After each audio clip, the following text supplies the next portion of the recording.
नमस्कार, जय हिंद। बहुत स्वागत है आप सभी का। आप देख रहे हैं इंडिया डेली 24/7। मैं हूं आपके साथ नैना यादव और आज चर्चा, इंटरव्यू, पॉडकास्ट, जो भी शब्द आप कहें, ये सारे शब्द बहुत छोटे रह जाते हैं।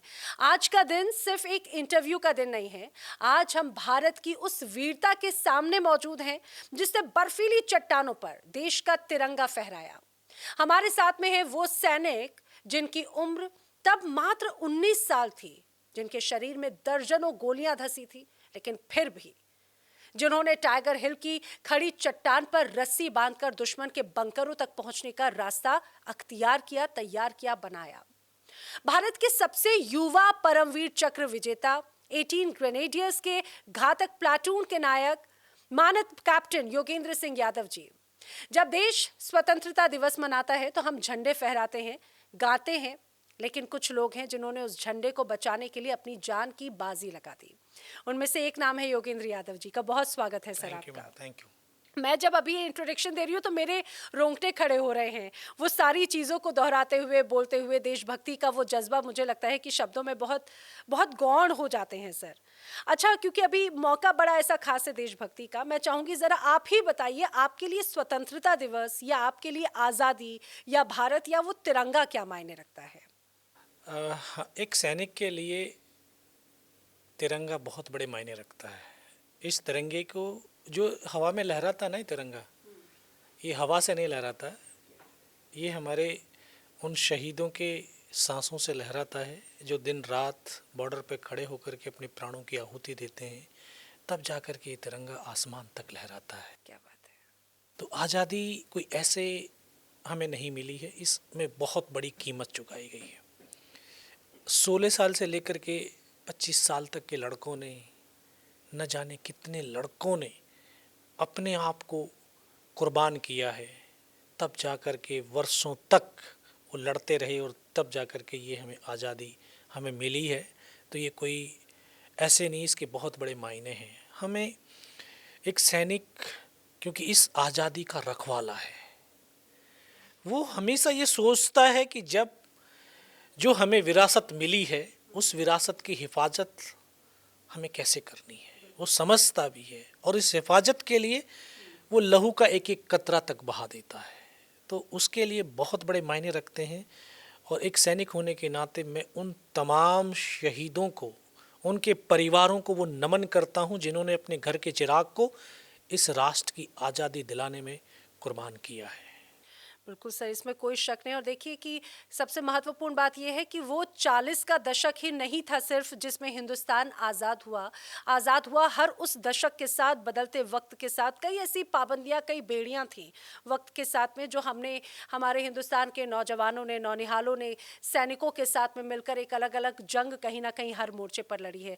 सर, खासतौर से क्योंकि आपका जो करगिल का एक तरह से अनुभव रहा, आपने उन सारी चीज़ों को देखा, आपने महसूस किया, और एक लंबा वक्त यह ऐसा लगता है कि आपने शारीरिक कष्ट भी झेला। कई बार वो कष्ट बहुत तोड़ता है क्या, खुद भी कमजोर भी करता है कि आखिर क्या है ये मेरे साथ? नहीं, तोड़ता नहीं है, बल्कि एक वो उन यादों में लेके जाता है जहाँ आप साथ में काम कर रहे हो, साथ में लड़ रहे हो, और कुछ पल पहले बात कर रहे हो और अगले पल वो आपका साथी नहीं रहता है। एक दृश्य वो बड़ा पीड़ादायक होता है और वो मुझे बहुत पीड़ा देता है जब आप, मेरे तमाम साथियों की जो बॉडियां थी छत विछत अवस्था में पड़ी हुई थी, और ये 19 साल का लड़का उन बॉडियों के बीच पड़ा हुआ रो रहा था, बेबस था, लाचार था, चल नहीं सकता था। इतनी समझ नहीं थी, इतना सोच नहीं था, इतनी जानकारी नहीं थी कि यहाँ से हिंदुस्तान किधर है, पाकिस्तान किधर है, जाना है तो कहाँ जाना है। लेकिन जो दिनकर जी ने जो लाइन लिखी ना, बड़ी बहुत सही लिखी। उन्होंने कहा था कि सच है जब विपत्ति आती है कायर को दहलाती है, सूरमा नहीं विचलित होते, क्षण एक नहीं धीरज खोते, विघ्नों को गले लगाते हैं, कांटों में राह बनाते हैं। तो जब धैर्य होगा, आपका मन और चित्त शांत होगा, तभी कहीं ना कहीं क्रांति घटित होती है। तो मन और चित्त जब शांत हुआ तो अपने आप से कनेक्ट हुआ। और जब अपने आप से कनेक्ट होते हैं तो परमात्मा से कनेक्ट होते हैं, और वही परमात्मा फिर आपकी शारीरिक शक्ति में आत्मिक शक्ति को बढ़ाता है, तब ये शरीर चल पाता है, तब आप अपने लक्ष्य तक पहुंच पाते हो।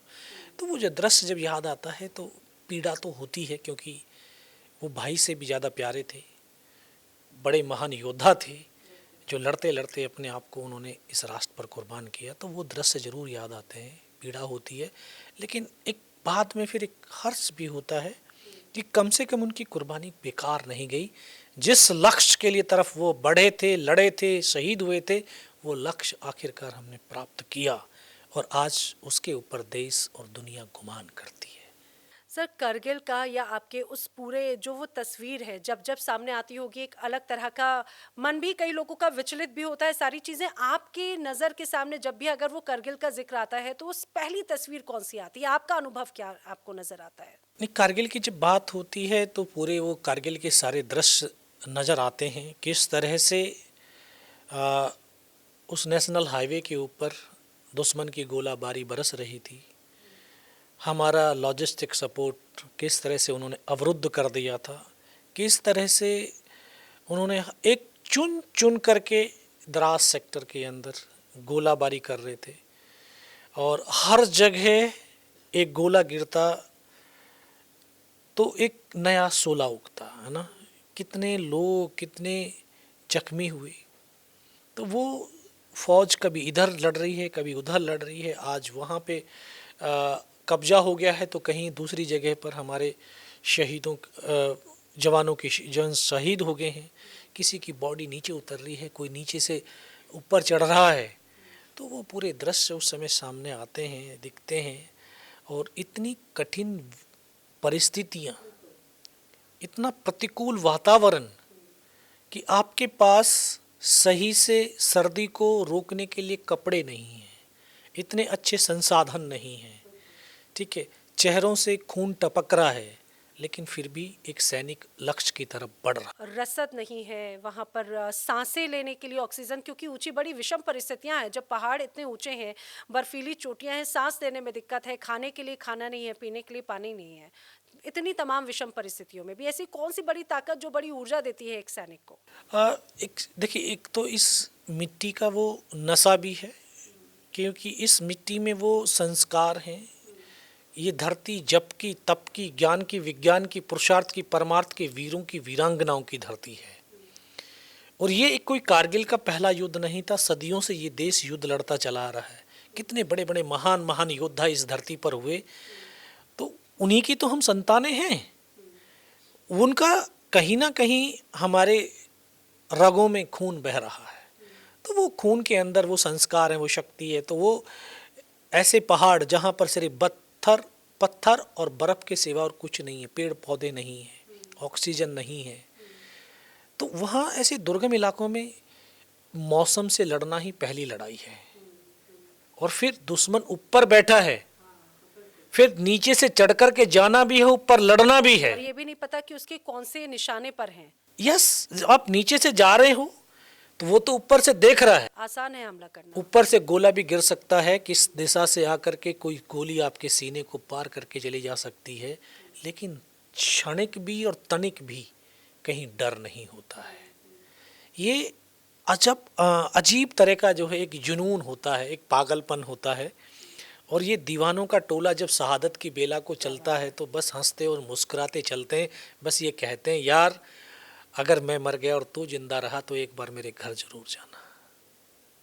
तो ये कोई मामूली बातें नहीं है, वो एक जज्बा है, क्योंकि उसको ट्रेनिंग से मिला है, उसको शिक्षा से मिला, संस्कारों से मिला है, उसको लीडरशिप से मिला है, उसको इन्वायरमेंट से मिला। क्या वहाँ पर भी जात पात धर्म, अरे हिंदू हो, मुस्लिम हो, सिख हो, ईसाई हो, यादव हो, शर्मा हो, तिवारी हो, या XYZ कोई भी, वहाँ पर ये सारी चीज़ें होती हैं क्या? वहाँ पे कुछ नहीं होता है, ये तो सिर्फ यहाँ सिविल में शायद ये राजनीतिक अपनी सीटों को प्राप्त करने के लिए या अपनी कुर्सी को बचाने के लिए यहाँ पर सिविल के अंदर एक लोगों के दूसरे के प्रति जो है घृणा पैदा कर रहे हैं।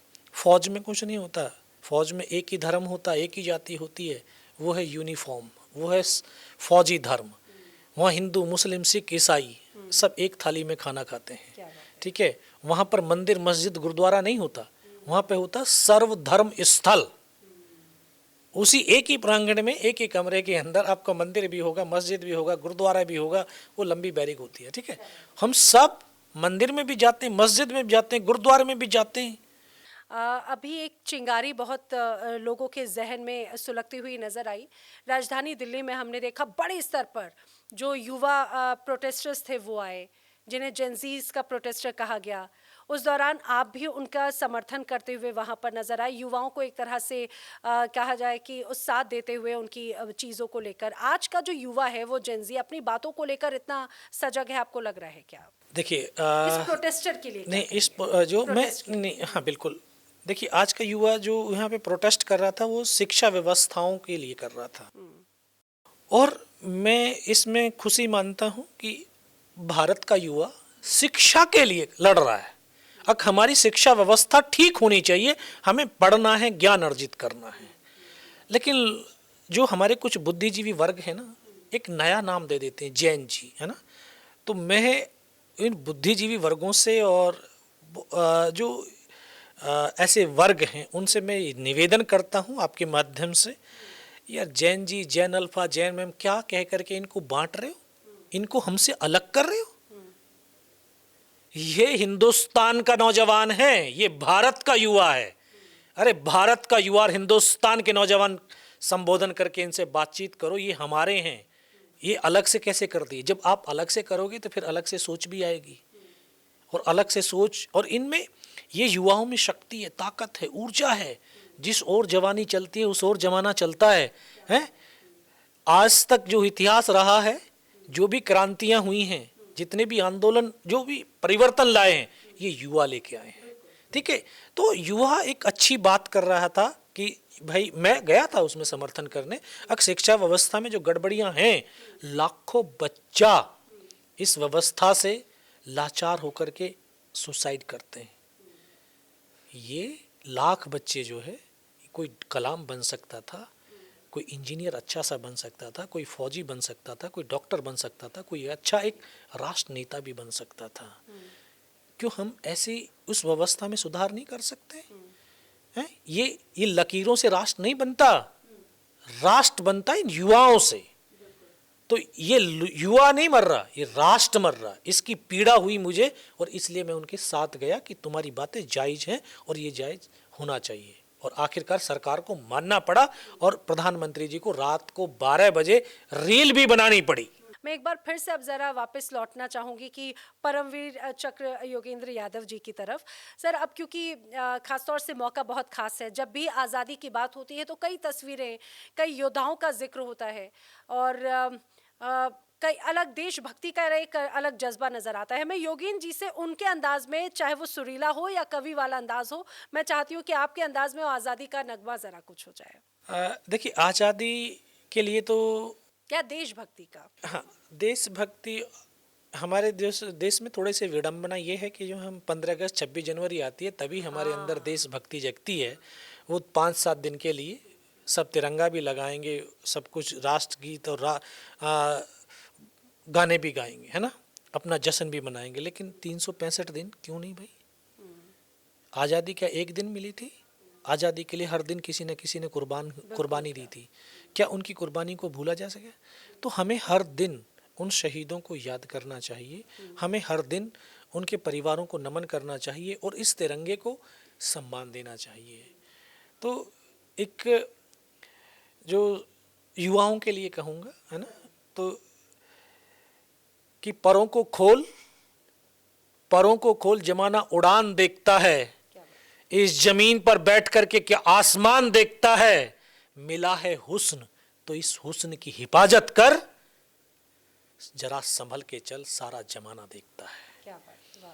तो हमें अपने आप को भी संतुलित करना होगा, और मैं हर युवा से कहूँगा कि आप वर्दी पहन कर के राष्ट्रभक्ति नहीं होती है। राष्ट्रभक्ति आप जहाँ पर अपने घर में, अपने कार्य क्षेत्र से भी राष्ट्रभक्ति कर सकते हैं। मन वचन कर्म व्यवहार से आप जो है अपने कर्मों को करते हुए राष्ट्र को सर्वप्रथम रखें। और भारत युवाओं का राष्ट्र है, 65% भारत में युवा है। बल्कि मुझे ऐसा लग रहा है कि पिछले कुछ वक्त से राष्ट्रभक्ति के, देशभक्ति का एक तरह से सर्टिफिकेशन की बहुत ज़्यादा ज़रूरत पड़ गई है कि अगर आपने कुछ पर्टिकुलर बातों का समर्थन किया तो आप देशभक्त कहलाएंगे, वरना आप देशद्रोही हो जाएंगे। बिल्कुल बिल्कुल, ये तो है। देखो, हम इतनी, हमारे परसेप्शन ना एक ऐसा बन गया, माइंडसेट बड़ा संकुचित माइंडसेट हो गया। अरे विस्तृत करो इसको, ठीक है। हम अगर मैं भी कुछ बात कह देता हूँ तो लोगों के मन में जो है एक मन मुटाव हो जाता है। अरे मतभेद हो सकते हैं, मन भेद नहीं होने चाहिए। सबके अपनी अपनी विचारधारा से जुड़े हुए हैं यार। 150 से ज़्यादा यहाँ पे आध्यात्मिक परंपराएं हमारे देश में हैं। उनकी एक विचारधारा नहीं है। वो सब अपने अपने उसमें जो उन्होंने जो अपने अपने रास्ते से जो उन्होंने प्राप्त किया उसी रास्ते को बताएंगे। तुम राजनीतिक तौर के ऊपर भी तुम्हारा जो ना इतना चल रहा है तो नहीं होना चाहिए, नहीं होना चाहिए। आप कह रहे हैं तो भाई मैं राष्ट्र के प्रति, आपकी ऑर्गेनाइजेशन के प्रति आप सही बात कर रहे हो तो ये सही है। और सच में मैं उनको कहता हूँ, वो आदमी सच्चे होते हैं जो ना बोलते हैं, सिर्फ सुनते रहते हैं, ठीक है। लेकिन ऐसे व्यक्तियों से देश गुलाम होता है। सच को सच कहने की हिम्मत। अच्छा, अब गुलामी से बात की तरफ अगर जाते हैं, क्योंकि अगर आज़ाद होने की बात हुई तो खासतौर से 15 अगस्त जिस तरह से हम मनाते हैं, 15 अगस्त में हिंदुस्तान आज़ाद हुआ, उसके एक दिन पहले हमारा पड़ोसी हिस्सा जो था, कहा जाता है जब वो अपना आज़ादी का पर्व मनाते हैं, लेकिन वहाँ पर 80 साल होने को आए हैं आज़ादी के पर्व मनाते मनाते, पर अभी तक वो सुधरा नहीं। अभी वहाँ के हालात देख लीजिए। नहीं, वो नहीं सुधरेगा, क्योंकि वो नहीं सुधरेगा। वहाँ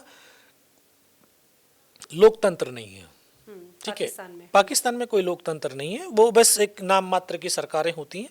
बाकी वहाँ सेना का कंट्रोल है। जो सेनाध्यक्ष होता है वही सर्वासर्वी होता है। और न जाने क्यों जितने भी आज तक सेनाध्यक्ष हुए हैं उनको हिंदुस्तान से बड़ी चिढ़ होती है, ठीक है। उस चिढ़ की वजह से वो अपने राष्ट्र का नुकसान कर रहे हैं। वहाँ के लोगों को रोजगार नहीं है, खाना नहीं है, शिक्षा नहीं है, सब व्यवस्थाएं, और उनके लोग उनकी सेना के खिलाफ आज लड़ रहे हैं। बलूचिस्तान में देख लीजिए, हैं, उनकी सेना को मार रहे हैं। और वो इतने बेशर्म लोग हैं, कारगिल के अंदर उनके सैनिक लड़ रहे हैं और अपने सैनिकों को सैनिक कहने से ही कतरा रहे हैं। लेकिन 25 साल के बाद जो अभी प्रेजेंट चीफ है, इसने माना कि मेरे सैनिक थे, तो उसने अपने देश का और उन माओं का अपमान नहीं किया जिनकी माओं ने पैदा करके पाकिस्तान की फौज को वो सैनिक दिए और उनके बच्चे वहां पर मर गए। और वो राष्ट्र और राष्ट्र सेनाध्यक्ष उनको स्वीकार नहीं कर रहा, पहचान नहीं कर रहा। ये तो हिंदुस्तान की फौज थी, जो संस्कृति थी कि उनके शवों को नीचे उतारा, एक सैनिक के सम्मान के साथ उनको दफनाया। ये हमारे देश की विरासत है, संस्कृति है। तो हम सैनिकों का सम्मान करना जानते हैं। और सर, अभी तो हम देखते हैं कि पाकिस्तान में, बलूचिस्तान हो, खैबर पख्तूनख्वा हो, पीओके में पाकिस्तान के फौजियों की, उनकी जो यूनिफॉर्म है वो कोड़ियों के दाम बेचने के लिए लगा देते हैं, इधर उधर लगा रहे हैं। कितना शर्मनाक है ये। क्या वजह मानते हैं इसकी? तो ये वहाँ का जो चीफ है मुनीर साहब, ये सब उसकी पॉलिसीज हैं। आप एक इंसान को कितने दिन तक दबा सकते हो? नहीं दबा पाओगे। कभी ना कभी तो उसमें विस्फोट होना ही है। अब पाकिस्तान में विस्फोट होने वाला है। हाँ, तो इस तरह की अगर नीतियां चलती रहेंगी तो विस्फोट होकर बहुत तेजी से होगा। फिर पता नहीं कितने टुकड़े इसके होंगे, ये तो वो भी नहीं जानते और हम भी नहीं जानते। सर, अभी हाल ही में बलूचिस्तान अपना आज़ादी का पर्व मना रहे, अपने आप को स्वतंत्र घोषित कर दिया। तो वो तो करेंगे, वो करेंगे। देख लेना, एक दिन ये अखंड भारत बनना है।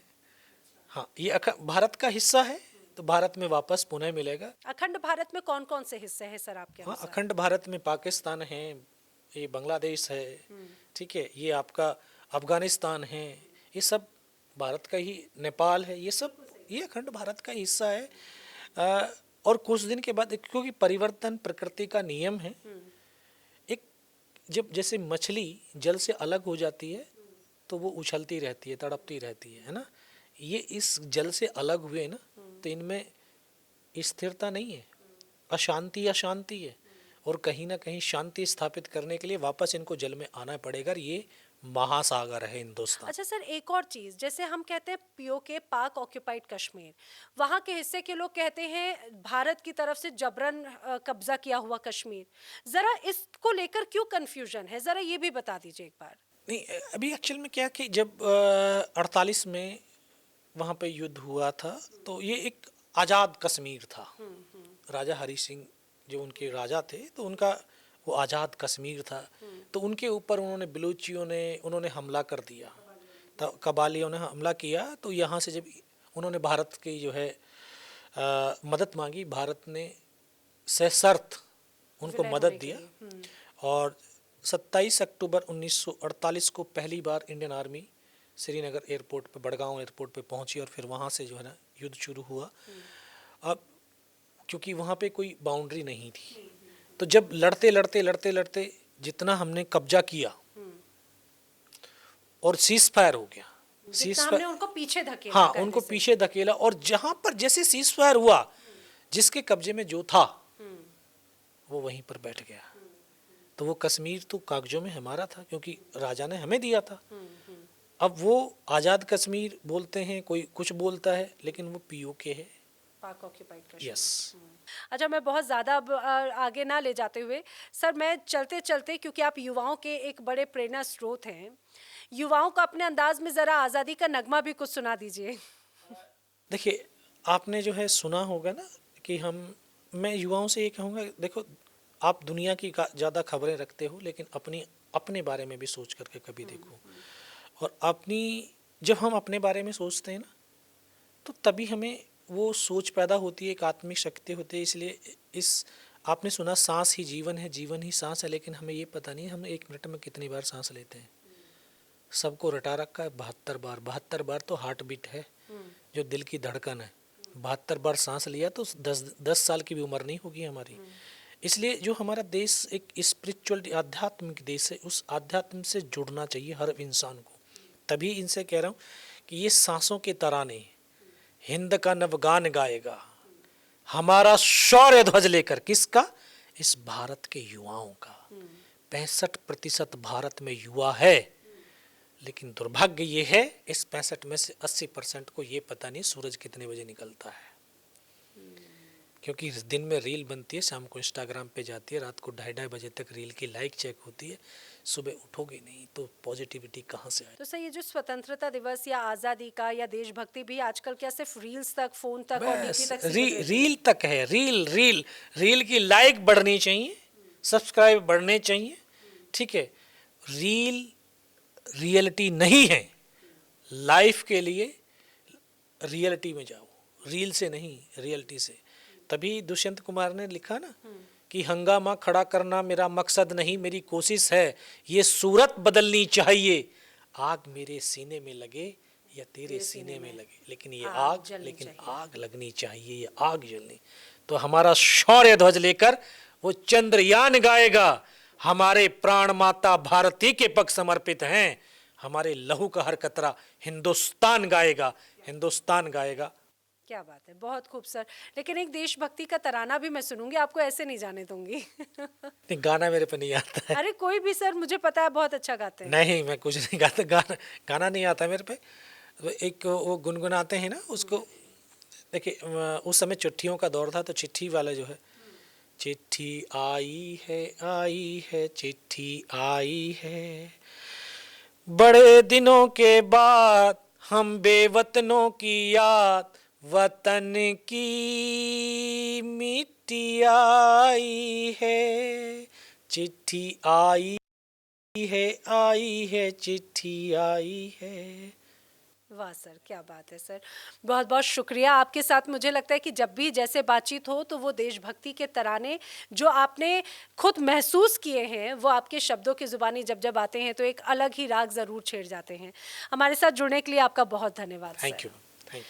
तो योगेंद्र यादव जी को आप सुन रहे थे, जो ना सिर्फ देशभक्ति के प्रहरी रहे बल्कि अब युवाओं के बड़े मार्गदर्शक भी हैं, जो ना सिर्फ आध्यात्म की बात करते हैं, ना सिर्फ देशभक्ति के तरानों को आगे लेकर जाते हैं, बल्कि बड़ा संदेश भी देते हैं युवाओं को, वो युवा जो देश का भविष्य है।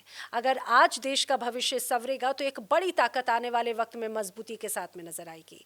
हमारी इस खास बातचीत में, इस खास पेशकश में फिलहाल इतना ही, लेकिन देश दुनिया की तमाम बड़ी खबरें इंडिया डेली 24/7 पर आगे भी जारी हैं।